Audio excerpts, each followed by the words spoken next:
বেশি কথা বলা যতই মূল্যবান হোক, নির্বুদ্ধি তার নিদর্শন।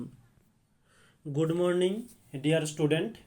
আজকে আমরা ক্লাস 9-এর মানে তোমাদের জন্য রায়মার্টিন যে প্রশ্নবিচিত্রা রয়েছে তোমাদের তৃতীয় পরীক্ষার জন্য ভৌতবিজ্ঞানের প্রস্তুতি নিচ্ছি, যেটা মানে আমি নিচ্ছি না, তোমাদেরকে নেওয়ার জন্য তোমাদের যেটা পরিশ্রমের জিনিস সেটা আমি তোমাদের সামনে তুলে ধরেছি।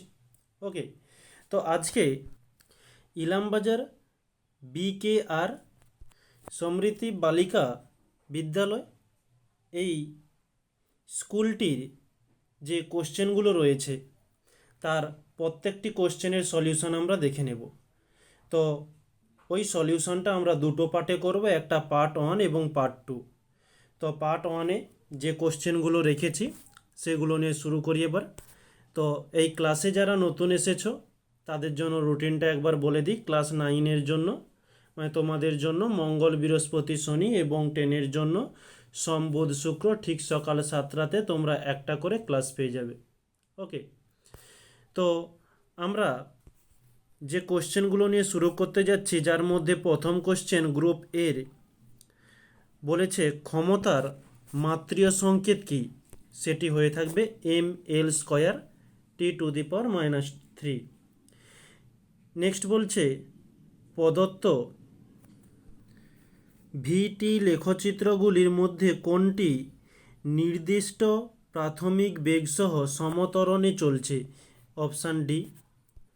আচ্ছা, এটা অপশান ডি নয়, এটা অপশান তোমরা এ করবে। ওকে, নেক্সট তারপরে বলছে সাইফনের ক্রিয়াশীলতা নির্ভর করে, সেটি চাপের পার্থক্য। নেক্সট, একটি বাঁকানো ধনুকে যে শক্তি থাকে সেটি অবস্থান করে স্থিতিস্থাপক স্থিতিশক্তি। নেক্সট, 0 ডিগ্রি সেলসিয়াস থেকে 4 ডিগ্রি সেলসিয়াস তাপমাত্রার মধ্যে জলের আয়তন এটা হবে কমে। নেক্সট, শব্দের উৎসের কম্পাঙ্ক বৃদ্ধির সঙ্গে সঙ্গে শব্দের তীক্ষ্ণতা বাড়ে। নেক্সট, রাদারফোর্ডের আলফা কণা বিচ্ছুরণ পরীক্ষা থেকে প্রথম জানা যায় যে পরমাণুতে নিউক্লিয়াস আছে। নেক্সট, 1 মোল ইলেকট্রনের অর্থ হল 6.022 × 10⁻23 সংখ্যক ইলেকট্রন। নেক্সট বলছে দ্রাবতার সংজ্ঞায় কোনটির পরিমাণ নির্দিষ্ট থাকে, দ্রাবকের। নেক্সট, অ্যাসিড ও ক্ষার উভয়ের সঙ্গে বিক্রিয়া করে H2 গ্যাস উৎপন্ন করে, সেটা হচ্ছে জিঙ্ক। নেক্সট, প্রদত্ত লবণগুলির মধ্যে কোনটি আম্লিক লবণ হয়ে থাকে, যে সোডিয়াম হাইড্রোক্সাইড। নেক্সট, বায়ুর গ্যাসীয় উপাদান পৃথকীকরণে যে পদ্ধতি অবলম্বন করা হয় তা হলো আংশিক পাতন। নেক্সট, কলিফর্ম কাউন্ট শব্দটির সঙ্গে সম্পর্কিত বিষয়টি হলো ব্যাকটেরিয়া। এখন আমরা গ্রুপ এটা কমপ্লিট করলাম। গ্রুপ বির যেখানে প্রথম কোশ্চেন বলছে শূন্যস্থান পূরণ করো। মাত্রাবিহীন ভৌত রাশির মাত্রিয় সংকেত কি, MLT। তো প্রত্যেকটার পাওয়ারে কিছু নেই মানে 1, তো মাত্রাহীনে 1 হবে না, মাত্রাহীনে হবে 0। নেক্সট বলছে 1 AMU সমান কত কেজি, 1.66 × 10⁻⁻27 কেজি। নেক্সট, আর্কিমিডিসের সূত্র কোন কোন মাধ্যমের ক্ষেত্রে প্রযোজ্য হবে, এটা উত্তর হবে তরল ও গ্যাসীয় মাধ্যমের জন্য। তরল ও গ্যাসীয়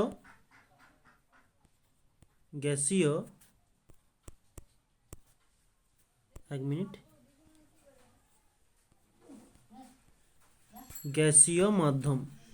নেক্সট বলছে ইউ প্রাথমিক বেগ, এ সমমন্দনে গতিশীল কোনো কণা টি সময়ে কত দূরত্ব অতিক্রম করতে পারে।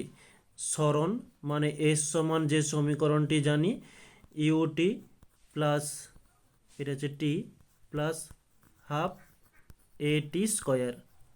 নেক্সট, রূপোর আপেক্ষিক গুরুত্ব 10.8 হলে এসআইতে রূপোর ঘনত্ব কত? এটা রূপোর নয়, যে কোনো পদ্ধতির জন্য, মানে যে কোনোই বলুক না কেন, তার জন্য সূত্রটা কি হয়, যে ঘনত্ব গুণিতক এসআইতে বললে 1000 কেজি পার মিটার কিউব। ওকে, তো এখানে আমাদের ঘনত্ব কত বলছে? 10.8। তো 10.8-এর সঙ্গে আমরা 1000 গুণ করলে পেয়ে যাব 10822 কেজি মিটার কিউব। নেক্সট, ইস্পাত ও রবারের মধ্যে ইস্পাত বেশি স্থিতিস্থাপক, এটা সত্য।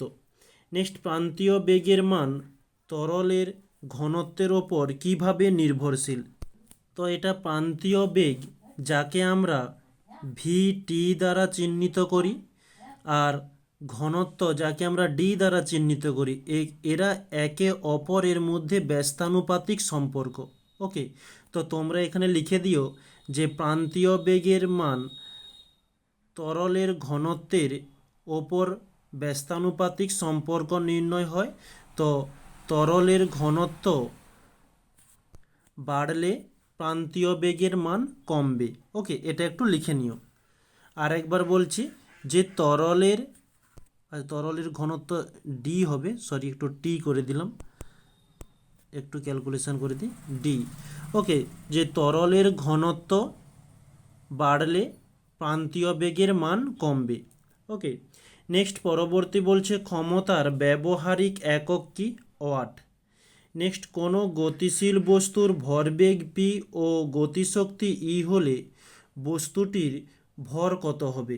তো বস্তুটির ভর হয়ে যাবে এম সমান পি স্কোয়ার বাই 2ই। ওকে, নেক্সট বলছে কোনো গতিশীল বস্তুর বেগ দ্বিগুণ করা হলে তার গতিশক্তি কত হবে? 4 গুণ। তো এই যে দুটি প্রশ্ন, এটা কিভাবে অ্যান্সারটি এলো যদি তোমরা জানতে চাও, তো এটার একটু ক্যালকুলেশান একটু লম্বা আছে। তো এই ম্যাথগুলো আগে তোমাদের অনেকবার বোঝানো হয়েছে। তোমরা এই প্রশ্নটা ইউটিউবে তোমরা লিখতে পারো, না হলে তোমরা গুগলে লিখতে পারো। আমার এই আমার নয়, তোমাদের এই কে পাঠশালার যে ক্লাসগুলো হয়ে থাকে, এই প্রশ্নের সমাধানটা তোমরা পেয়ে যাবে। ওকে, ওখানে খুব সুন্দরভাবে বোঝানো হয়েছে। বেশি টাইম নয়, 2 বা 2.5 মিনিটের মধ্যেই কমপ্লিট হয়েছে।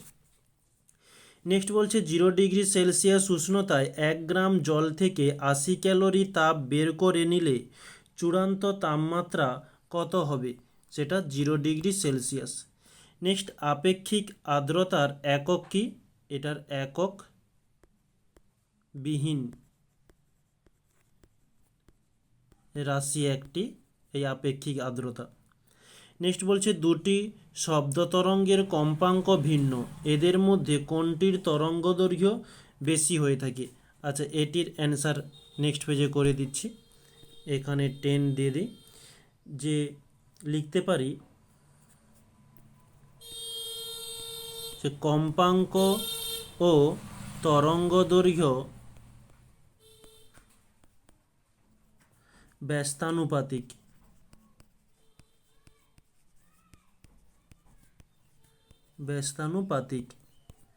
তাই যার কম্পাঙ্ক কম তার তরঙ্গ দৈর্ঘ্য বেশি হবে। নেক্সট পরবর্তী প্রশ্ন কি বলছে? 200 হাজ কম্পাঙ্কের তরঙ্গের পর্যায়কাল কত? এখানে কম্পাঙ্ক n সমান বলেছে কত? 200 হাজ, এবং পর্যায়কাল t সমান জিজ্ঞাসা চিহ্ন দিয়েছে। আমরা যে সমীকরণটি জানি যে n সমান 1/n, t সমান 1/n, তো এখানে n এর মানটা দিয়ে দিলাম 1/200। এই 1কে 200 দিয়ে ভাগ করলে পেয়ে যাব 0.005 এত সেকেন্ড। নেক্সট বলছে সুরযুক্ত ও সুর বর্জিত শব্দের মধ্যে একটি পার্থক্য লেখো। তো আমরা নেক্সট পেজে ওই কোশ্চেনের অ্যান্সারটি তুলে ধরেছি যে সুরযুক্ত বা সুরবর্জিত শব্দের একটি বলেছে, এখানে 3টি বা 4টি দেওয়া রয়েছে, তোমরা তোমাদের মতো করতে পারো। নেক্সট পরবর্তী প্রশ্ন, এসআইতে ইলেকট্রনের আধানের মান কত হয়ে থাকে? 1.6 ইন্টু 10⁻⁻19 কুলম। নেক্সট ক্যাথোড রশ্মি দ্রুতগামী ড্যাশ কণার স্রোত, এটা হচ্ছে ইলেকট্রন কণার স্রোত, ইলেকট্রন কণার স্রোত। নেক্সট পরবর্তী প্রশ্ন বলছে 1 মোল NO অণু এবং 0.05 NO2 অণুর মধ্যে কোনটি ভারী? আচ্ছা, এটাও তোমাদের মোটামুটি আমরা একটা ক্লাস করেছি, তোমরা সার্চ করলেই পেয়ে যাবে, না হলে এখানে একটু বলে যাচ্ছে, একটু দেখে নিও। 1 মোল NO এর জন্য আমরা ভরটা নির্ণয় করব। ভর NO আণবিক ভর কত? N এর জন্য 14, O এর জন্য 16, তো 14 + 16 করলে আমরা পাচ্ছি 30। এটা হয়ে গেল NOর আণবিক ভর। তো 1 মোল NO সমান হয়ে থাকবে 30 গ্রাম। এবারে 0.5 মোল NO2 ভর, এখানে NO2র আণবিক ভর দেখে নেব। N এর জন্য 14, O এর জন্য 16, দুটি O রয়েছে, 2 দিয়ে গুণ দিলাম, 14 + 16 দুগুণে 32, এটা আমরা পাচ্ছি 4 2 6 3 4 46। তো এটা হচ্ছে কত? 1 মোল NO সমান, আচ্ছা NO2 সমান হয়ে থাকে 46। তো এখানে 1 মোলের কথা বলেনি, 0.5 মোল NO2 সমান কত? 46 ইন্টু 0.5, পয়েন্ট উঠে গেলে 0, মানে 1-এর পিঠে একটা 0, 5 দিয়ে দিলে 5 2 10, 2 দিয়ে দিলে 2 2 4, 2 3 6, তাহলে এটা আমরা পাচ্ছি 23 গ্রাম। আর এদিকে পেয়েছি 30 গ্রাম, এদিকে 23 গ্রাম, তাহলে কোনটা ভারী? অবশ্যই 1 মোল NO ভারী, তাহলে আমাদের অ্যান্সার হয়ে যাবে 1 মোল NO। নেক্সট বলছে 22 গ্রাম কার্বন ডাই অক্সাইডের অণুর সংখ্যা কত? তো এটাও করে দিচ্ছি। আচ্ছা, এটা আমাদের দাগ নম্বর ছিল কত? XIV। নেক্সট অথবা যে প্রশ্নটি বলেছে যে 22 গ্রাম কার্বন ডাইঅক্সাইডের অণুর সংখ্যা কত? যে কার্বন ডাইঅক্সাইডের আণবিক ভর কার্বনের 12, O এর জন্য 16, যেটা এক্ষুনি আমরা একটু আগে দেখেছিলাম যে NO2 যেমন নির্ণয় করেছিলাম, দুটি O আছে, 2 দিয়ে গুণ দিলাম, 12 + 16 দুগুণে 32, আমরা পাচ্ছি 44 গ্রাম। তাহলে আমরা বলতে পারি 44 গ্রাম CO2 এর অণুর সংখ্যা, অ্যাভোগাড্রো সংখ্যা, যেটা 6.022 ইন্টু 10⁻23 হয়। তাহলে আমাদের প্রশ্নে বলেছে 22 গ্রাম অণুর সংখ্যা কত? 6.022 ইন্টু 10⁻23 বাই 44 ইন্টু এদিকে যে 22 দিয়ে দিলে 22 2 × 44, 2 দিয়ে দিলে 2 3 6, 0.200, 2 1 2, 2 1 2, আমরা পাচ্ছি 3.011 ইন্টু 10⁻23। এটি হচ্ছে আমাদের অ্যান্সার। তাহলে এখানে লিখে নিও যে 3.011 ইন্টু 10⁻23। নেক্সট বলছে এসটিপিতে 2 মোল জলের আয়তন কত? আচ্ছা, এটাও দেখিয়ে দিচ্ছি।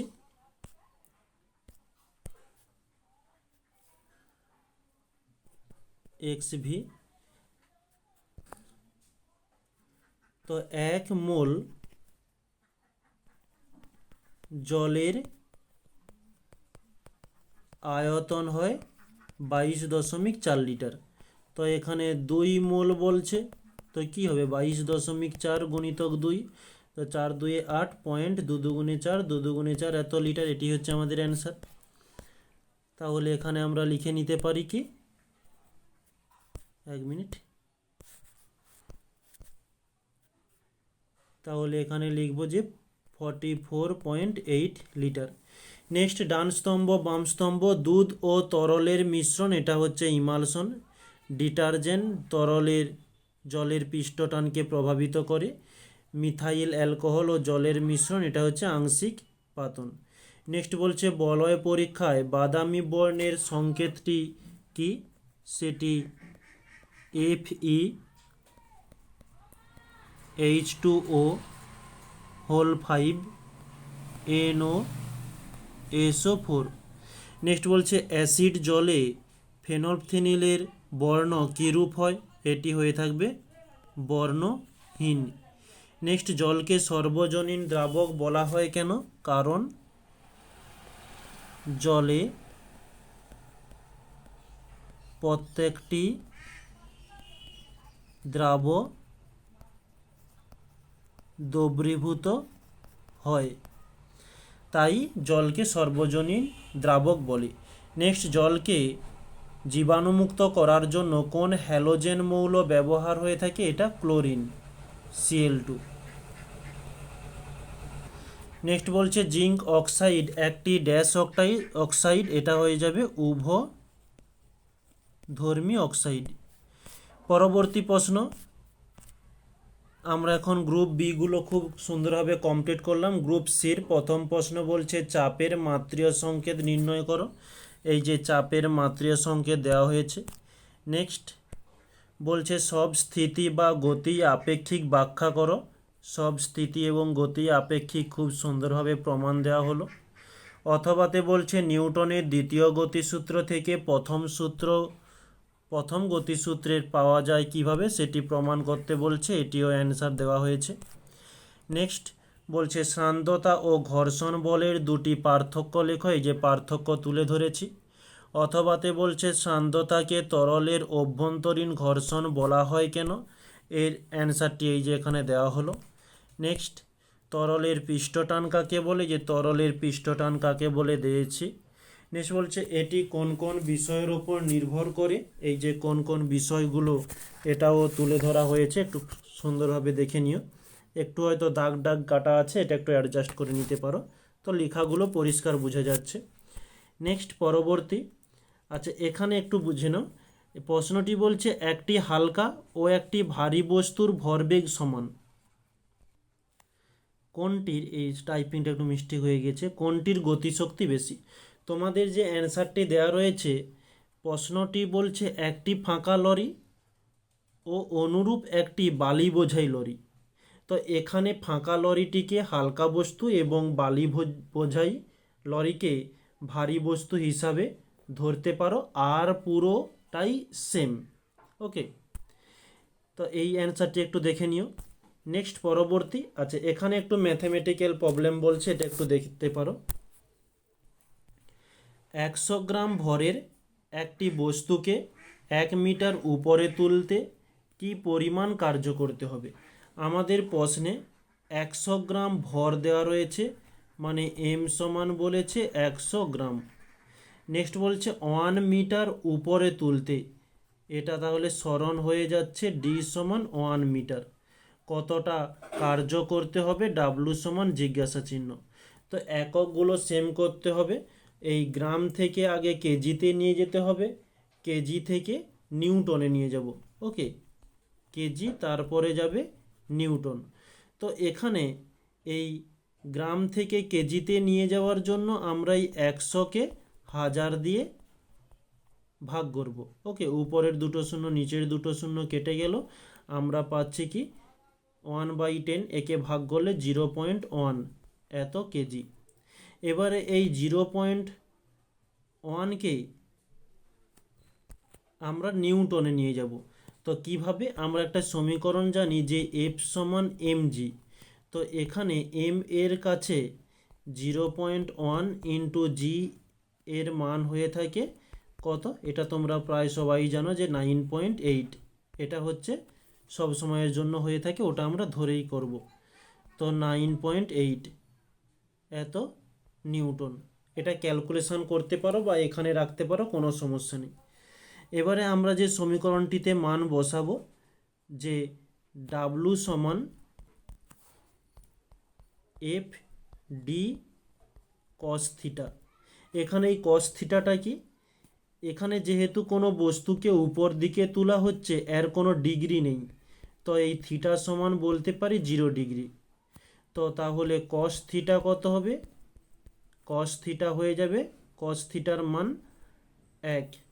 তাহলে এফ এর মান কত বেরিয়েছে, 0.1 ইন্টু 9.8 ইন্টু ডি এর মান কত, এই যে 1 মিটার, তাহলে এখানে 1 ইন্টু কস থিটা এর মান কত 1 বেরিয়েছে।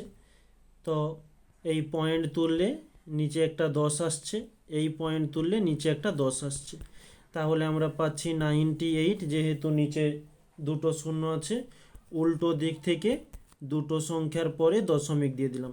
ওকে, এত জুল, এটি হচ্ছে আমাদের অ্যান্সার। পরবর্তী প্রশ্ন বলছে 10 গ্রাম ভরের একটি বুলেটের গতিশক্তি, এখানে 10 গ্রাম ভর মানে এম সমান বলে দেওয়া আছে 10 গ্রাম, গতিশক্তি 400 মিটার পার সেকেন্ড, গতিশক্তি ভি সমান বলছে 400 মিটার পার সেকেন্ড, আচ্ছা সরি গতিশক্তি বলছি, গতিবেগ আর গতিশক্তি আমাদের নির্ণয় করতে বলেছে।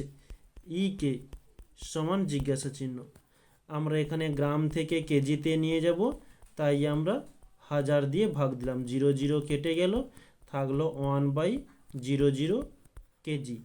ওকে, নেক্সট আমাদের যে ই কে এর সমীকরণটি হয় হাফ এম ভি স্কোয়ার।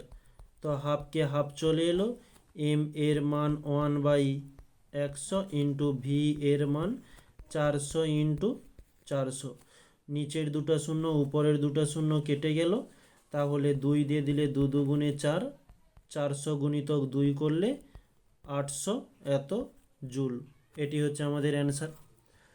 তো আজকে আমাদের এই টপিকের মধ্যে এই এতটাই কোশ্চেন দেখেছিলাম। তো নেক্সট যে কোশ্চেনগুলো আমরা ছেড়ে গেছি, ওকে, সেটা পার্ট 2 এখনই আমরা আলোচনা করব।